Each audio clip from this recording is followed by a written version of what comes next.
I used to be a chief of security for a big government department, so what we did was we undertook a test to try to determine what's the most common techniques being used.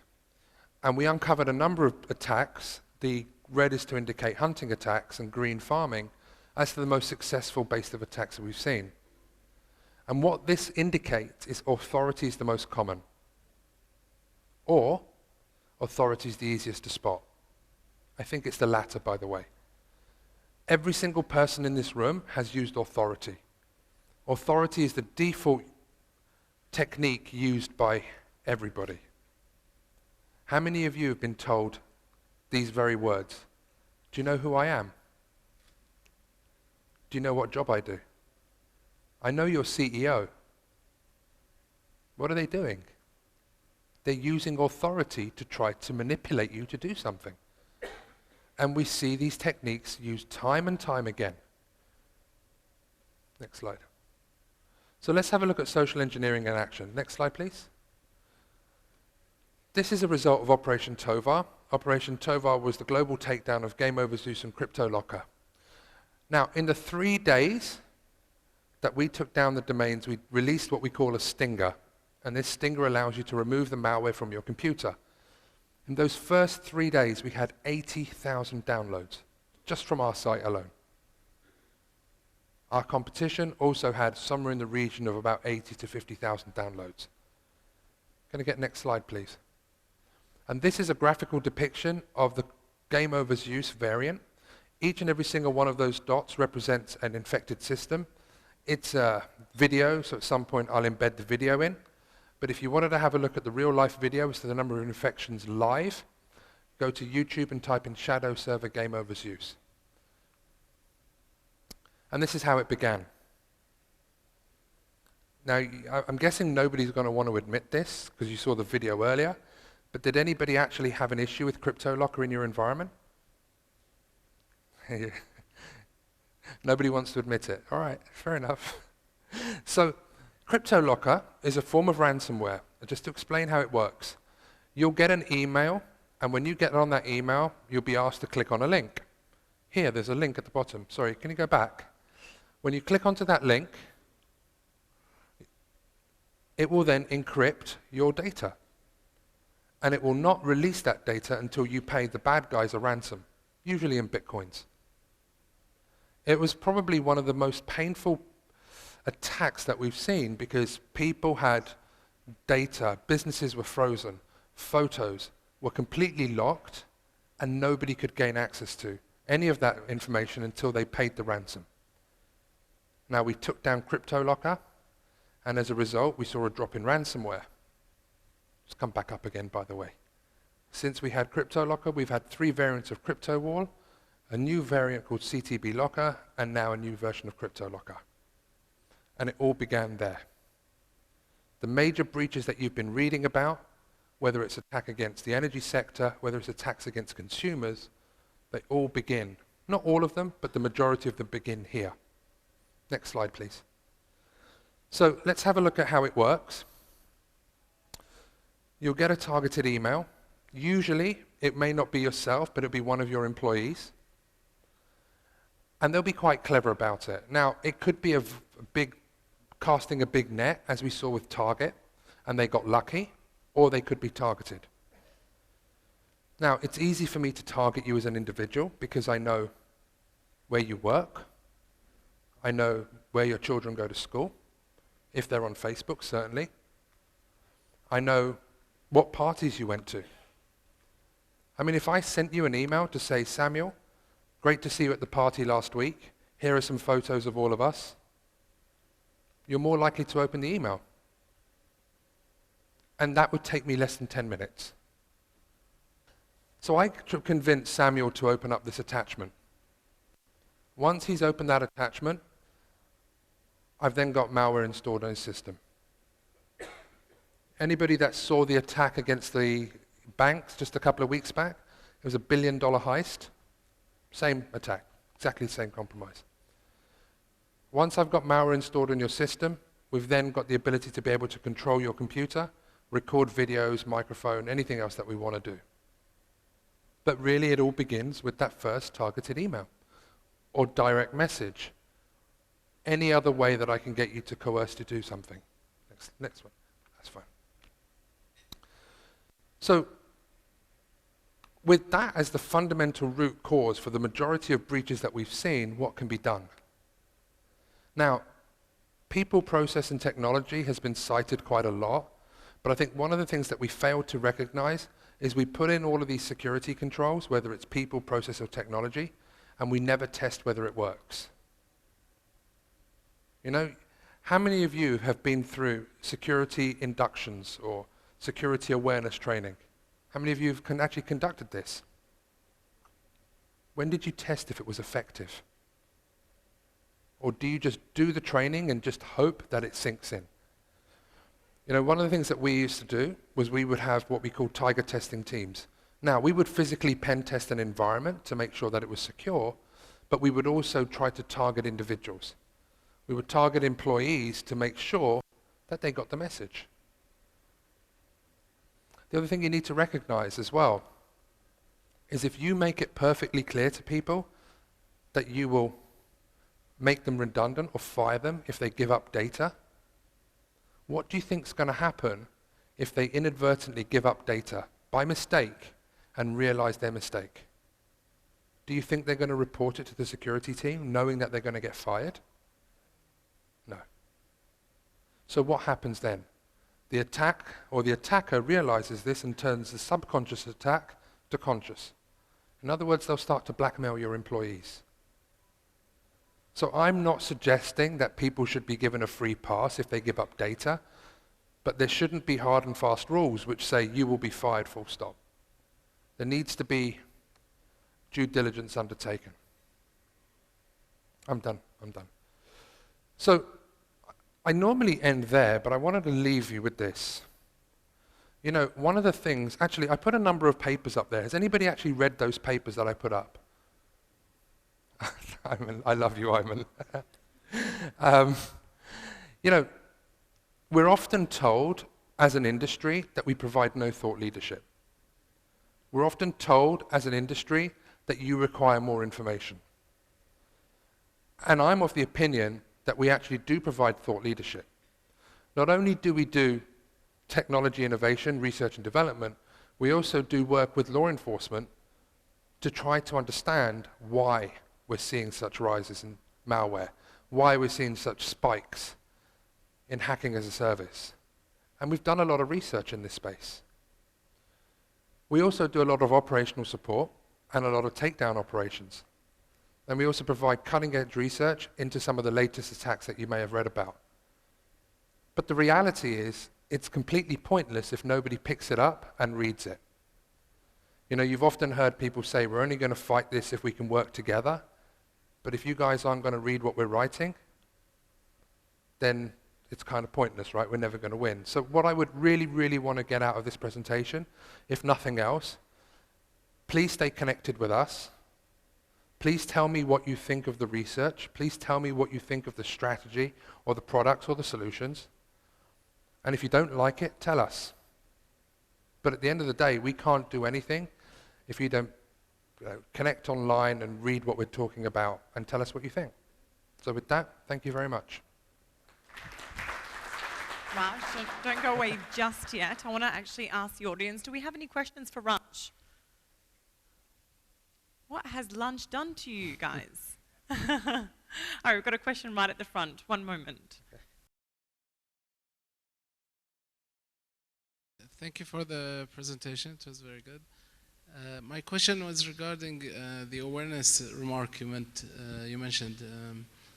You said awareness is not that effective. Is it the awareness itself that's not effective, or is it the way the information is presented to the people that might not be effective? So I think it comes down to, I think awareness is pointless, but I think what you need is to develop an understanding. So I think you kind of hit the nail on the head. How do we get people to care about their data? How do we get people to care about security? How do we get people to recognize the value of data? So I want to give you a story, and you mustn't judge me when I tell you this. So my dad is not massively into technology, but he's now got himself a smartphone. So he comes over to my house and he says, look, can you set me up with WhatsApp? So I sit there and I said, what's your passcode? He doesn't even have a passcode, by the way. So I go straight into his system and I set up WhatsApp for him, but then I go and text his friends. I text my brother to say, this is your dad, just to let you know I don't like you. I like Raj more. And by the way, you're adopted. It's a true story, by the way. And then he gets a call from my brother saying, what are you doing? And my dad looks at me like, how could you do this? And I said, but are you now going to have security on your phone? And he said, yeah. I mean, it's an extreme example, but you know, I managed to teach my dad the importance of having passcodes and not sharing that passcode in a really simple way. What we did as a company was, when I used to be a chief of security, we used to record telephone calls to our call centers, and we would basically make those recordings available to our employees. And so they could listen how actually a social engineer would actually try to extract information. Some of the other techniques that we did, as I said, we did tiger testing, and we would phone our call centers up and do league tables to see which call center is the most secure or the least secure as well. That was really successful. Any further questions for Raj? Yes, we've got one right there at the back. Can we get a microphone, please? Thank you, first. My question is, should we, as an IT security, or any case, we should minimize the human factor? We should prevent these cases because still we have human error in every area. You cannot prevent everything by awareness. Even security expert, there is a case where somebody in a conference, security conference in Moscow, in the security conference, one of the speakers said, did you see the external charger, phone charger outside? Yeah, we covered everything in your phones, yeah, from the charger. So even they are expert, they do not see it coming. So you know, how can we just minimize the human factor? We should do that. You know, I think you've hit the nail on the head there. We need to find ways to minimize that. But also, I think from a technology perspective, we have to anticipate people making bad decisions. We have to anticipate people will make bad decisions. So, you know, I've come from a technologist background, but we have to obviously use, you know, education and get people to understand how to basically manage and value their data. But also, we have to expect that people will be compromised. And so we have to look at using clever techniques. So for example, there's a friend of mine at a large company set up a system whereby if he realizes somebody's basically trying to download lots of data from their CRM system, i.e. the context, that kind of indicates that maybe they've been compromised or maybe they're accessing data. I mean, if you get a chance, I'll send you the white paper from the Carbonac story. Yes, that was a breach of the human firewall, but there were 7 or 8 different opportunities for the company to be able to detect and stop the breach from happening. You know, the target breach, they knew about it. They had over 3 months. The Regin attacks was actually in existence for 6 years on site before they actually conducted the attack. So, listen, breaches and attacks will occur. People will make silly decisions. However, we have to basically put the mechanisms in place so that when it does happen, we can detect it. You know, I'll be very, very quick with this one. Sure. But we did a study, and we asked people, what's the average length of time between compromise and discovery?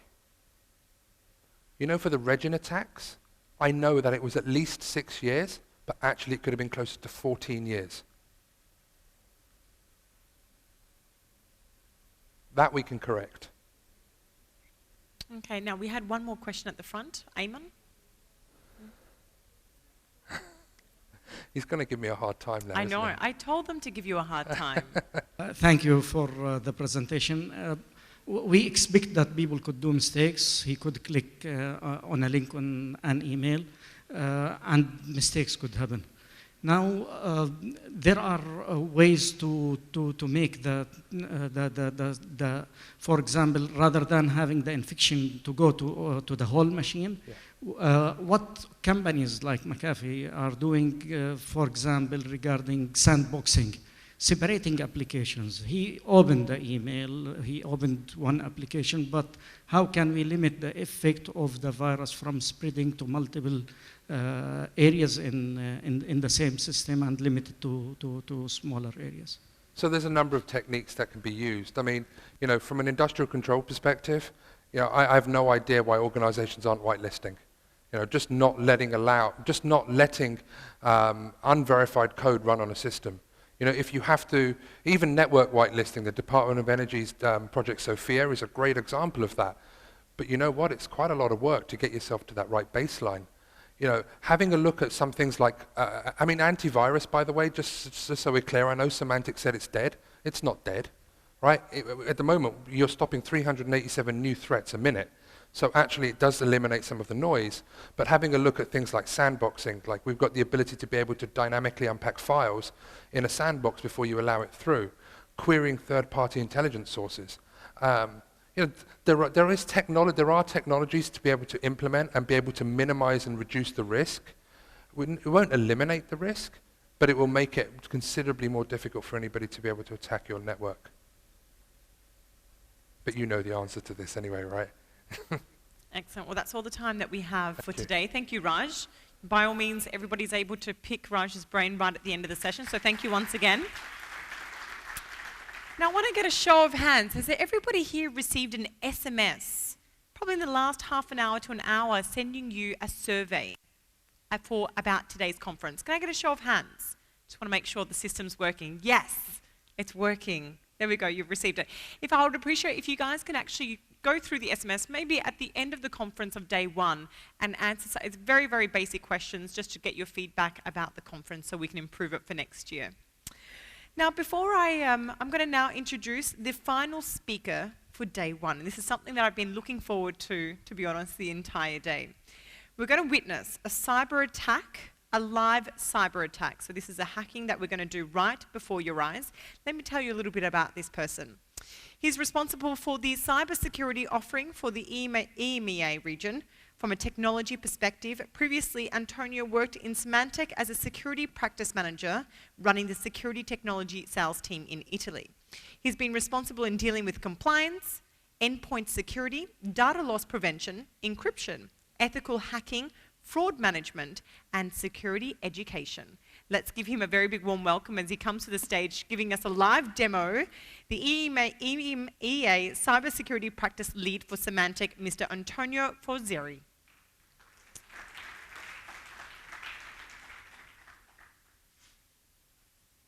Are you ready? Yeah, always. Okay. Are Looking you ready? forward to this. Okay, let me reboot quickly for you. Luckily, should take a few seconds. So have you ever seen a real attack in front of you happening using the common techniques? Now, I've heard today lots of stuff like, how we can prevent human error. Well, we can't, right? We can't prevent human error. The only way to prevent human error is to remove humans, which is quite complicated, you know that, okay? Like how you can prevent a user from clicking on a link. I mean, you can't unless you cut their hands. And I'm pretty sure that even if you do that, they will be able to click it, okay? Banging their heads, on the keyboard or stuff like that.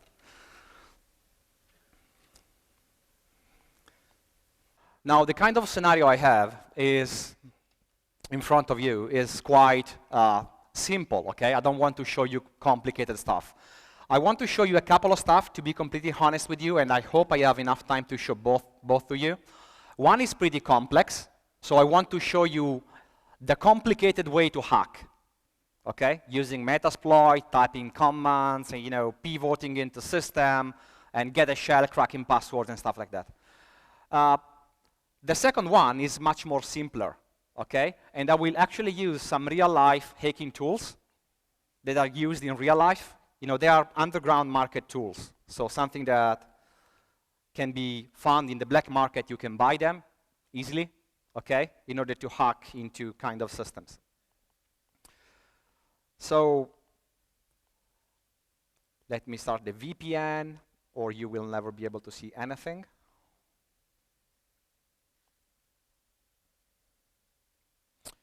Here we go.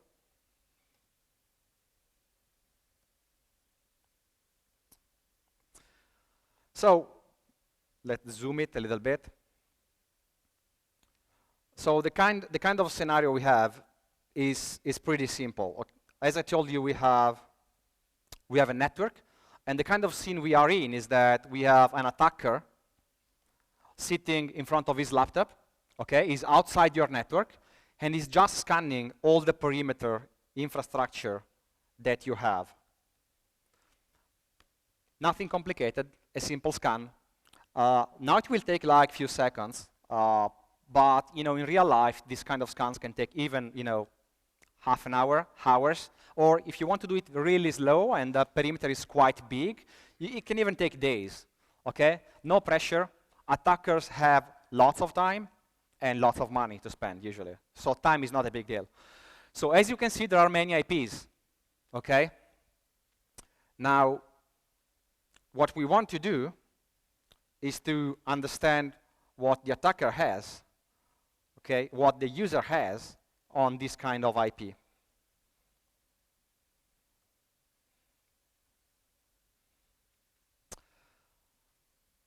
So let me copy a few IPs. 10, 1, 18. We actually have all the string here, so it will be easier to copy. Let's copy the IP and let's scan. So the first kind of scan take a few seconds, and what I was doing was nothing really complex. Okay, it was just understanding which kind of systems were replying back to me and which kind of system were not replying back to me. Okay, now this kind of scan will take much more time. I will switch to something else, okay, while this will finish. But what we are doing is understanding which kind of services the infrastructure is exposing. Okay, so we will potentially find out few web servers, okay, a mail server, and many other kind of services that are exposed. So let's wait for the browser to trigger. What I want to show you are basically a couple of websites that the scanning will basically discover, okay?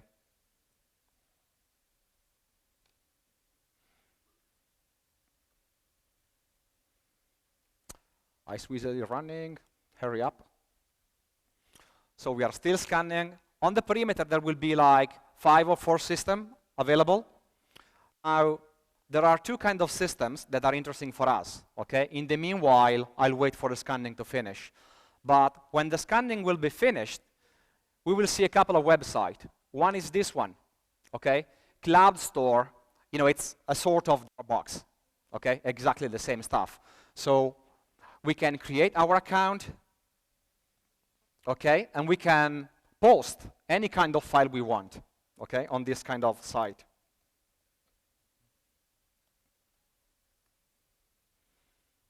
And I have posted like a couple of files. Let me zoom in for you. Okay, like test and test22. Nothing really complex. Now, what I want to do is to understand if this website is somehow vulnerable to any kind of vulnerability. Have you ever heard about cross-site scripting? Cross-site scripting? It's like being able to execute JavaScript, okay? There are reflected, stored, there are many of them. But what I have done is basically built this file, okay, that you can see here. It's not really complex, okay?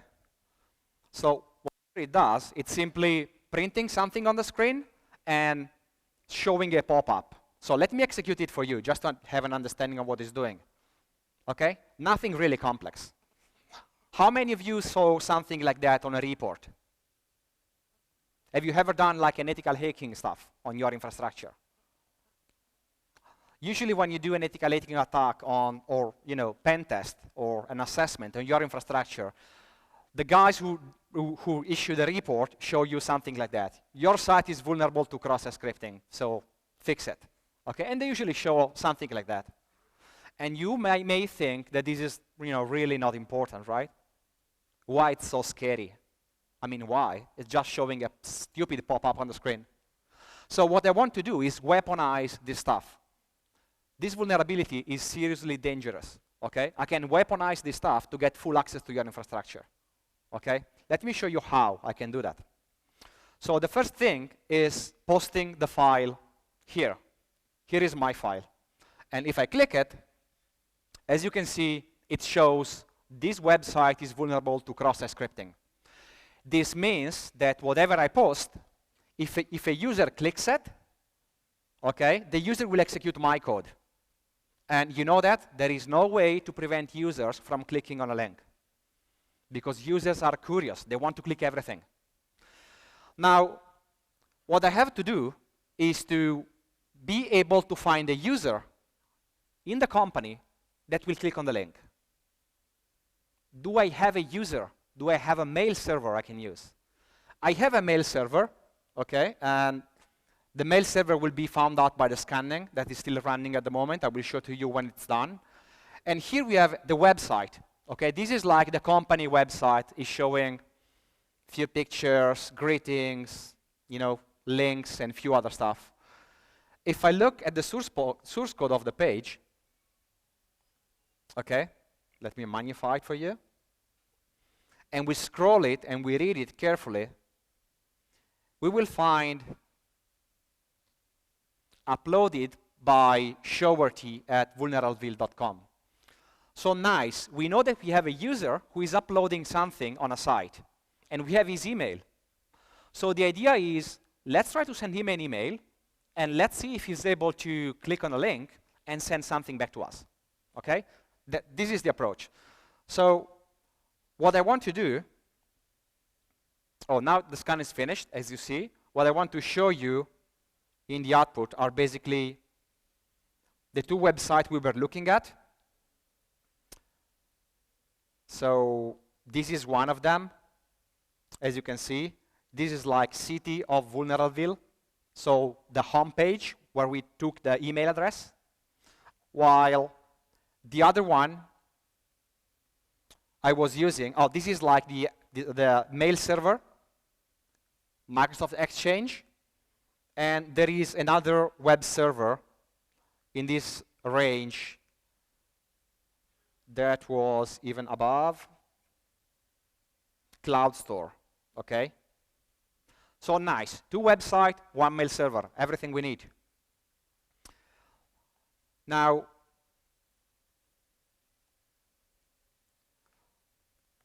everything I want to do is basically posting a new file on Cloud Store, but this website will not display a pop-up as the previous one was doing. This page will simply redirect the user to another site, okay? And this is doable, okay? There are many, many ways to do it. While my Apache shuts down, I will show you how I did it. So it's easily doable. Whatever this page is doing is displaying some content, and then there is a URL that the browser will try to connect to. And this URL is my system, basically. Okay?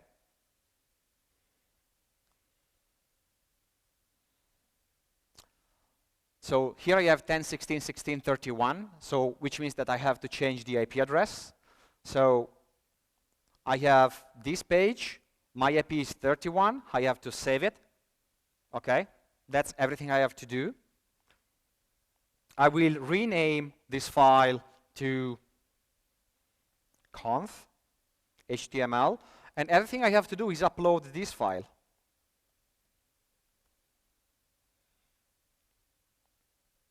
Let's log in. And if I'm able to send the link to the user and the user clicks on it, you know, we are done. So conf, upload. Okay, we have the file here. Okay, as you can see, is showing something and then redirecting the user somewhere else. Okay. Let's log in again to see if the file is still there. And the file is still there. Cool. Now everything we have to do is simply send an email to the guy. My Apache stopped. Thanks for that. So what I'm doing now is putting a listener on my page to wait for the connection to come back. And I want to send an email to the guy that it's potentially clicking on this kind of link. So here we go. Copy. Paste. This is just a text interface, okay? It can sound somehow complicated, but it's not. I want to copy the link of this file because I want the user clicking on this file. I copy the link. I paste the link, okay? And I send my email. Now, what should happen now? If we did everything in the right way, okay, we are sending an email sent from Alice, okay, and we are sending the email to Showerton, which is the email address that was on the website, okay? And the subject is a nice picture for you. Go here, and there is a link. You know what? Humans are humans, okay? Humans are humans, and potentially the user will click on this link, okay? Now, let's wait for the email to be sent, but once the email will be sent, okay, so now the mail has been sent, okay? So this is just the output from my command, and as you can see here, there is go here with the link.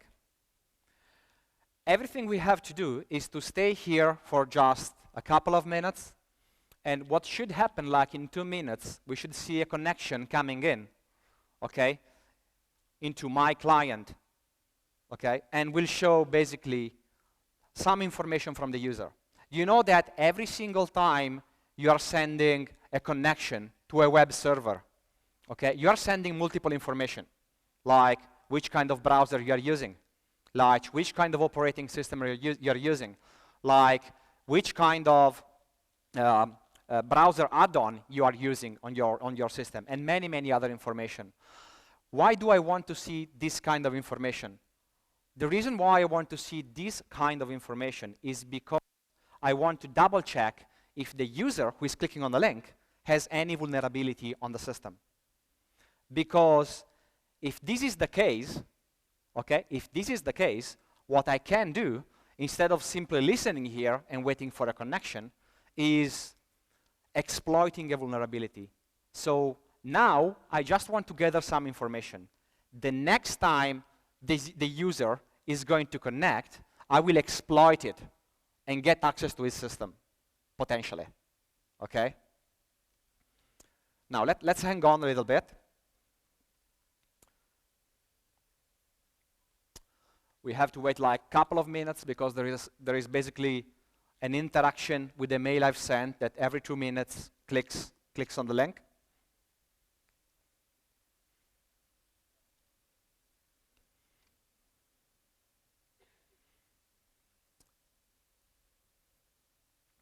And later on, we will use like a couple of websites that I want to show you while we wait for the connection.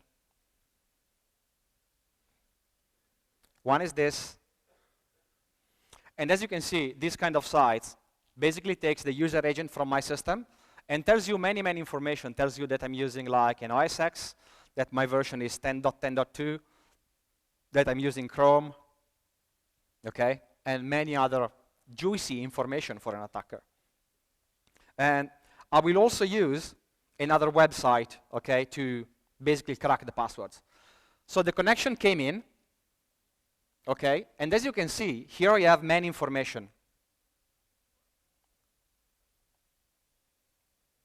Everything I want to use is the user agent, okay, which is a default string that your browser is sending on every kind of connection. Now, if I paste the user agent from the user here, and I do analyze, actually, I will find lots of useful information for me. We know that the user is using a Windows XP, which is very old. We know that the user is using IE7, which is really old, okay? And we know that the user is using .NET Framework 2 and .NET Framework 3. Nice. Now, we know that the user is clicking on a link. Humans. And we know that the user has a vulnerable system, right? That's everything we need. So we have just to weaponize a little bit what we have done. So I want to run Metasploit. So I'm using just open source tool at the moment. I will switch then to the black market tool later on. So what I'm doing here is just using exploit, Windows, browser, MS-13,